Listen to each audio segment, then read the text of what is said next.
Today marks exactly a week since Ekurhuleni Roads and Transport MMC Andile, Mngwevu and 3 others went missing in Mozambique.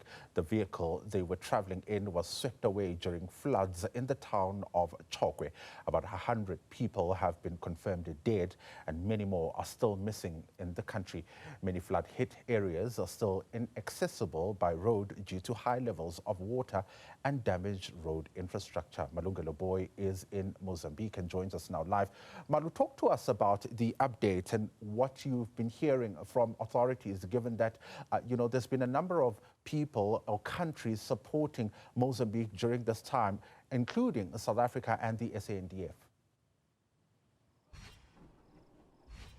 That's right, Linda. In fact, yesterday we flew with the South African National Defence Force, flying over several areas that have been affected by floods. And I can tell you this, what we saw was actually quite a dire situation from up there. The roads completely destroyed, others still covered in water, houses also still in water, Linda. And what was more depressing also was seeing people on their rooftops still seeking help from those that were flying above, trying to assist, really. The situation on the ground in Mozambique, especially in the many areas that have been affected by these floods, remain dire. But I also need to say, Linda, we're able to fly over the town of Chokwe, right? That town, that's where the MMC from Ekurhuleni and 3 others were swept away a week ago from today. And that town is also completely underwater and it remains inaccessible, at least by road, because the road infrastructure has been completely wiped out. We also saw yesterday, Linda, members of the South African National Defence Force working alongside the local divers from here in Mozambique, continuing to rescue as many people as they can. So I want to show you where we are. We are in the Manyisa district. We were here about 3 days ago, and this road is now open, at least, because the water has subsided, right?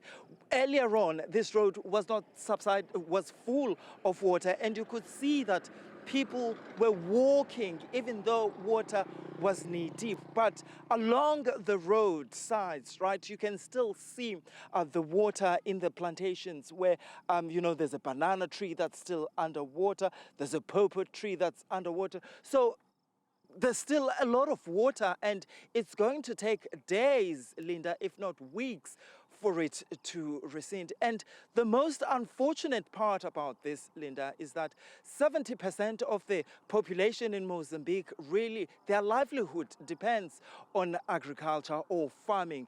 And so when plantations like this have been affected by these floods, it means that it will affect, people's livelihood and also food security. Talk to us, Malu, about, the latest in terms of the MMC. Is there any lead?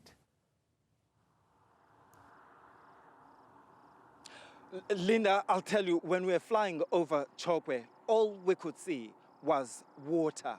That's it. The town or the village is completely covered by water.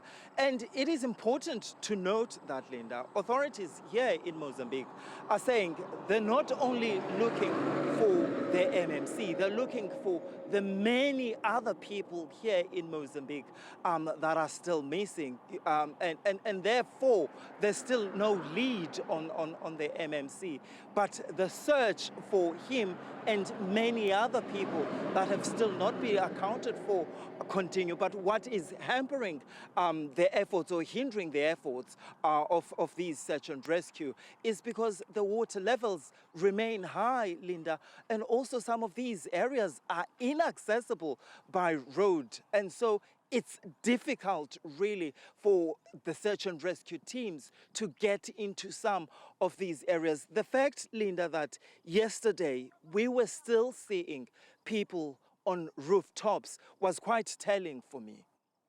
And what kind of support are those people getting? I mean, are there any relief efforts for those who survived these floods, those who lost their homes, and children?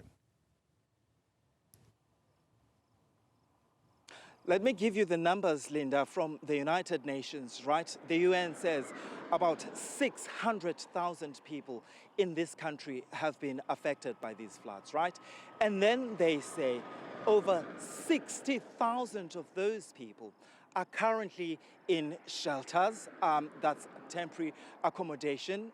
That would be churches in some instances, where churches and schools are actually not flooded. They need food, Linda. They need blankets. They need clothes. Remember, there's also women and children here that need care, that need support from humanitarian aids. We know that there's a number of organizations. The World Food Programme is also on the ground. Rescue SA is also on the ground. The South African National Defence Force and many other organizations are on the ground trying to provide as much support that they can give to the people of Mozambique.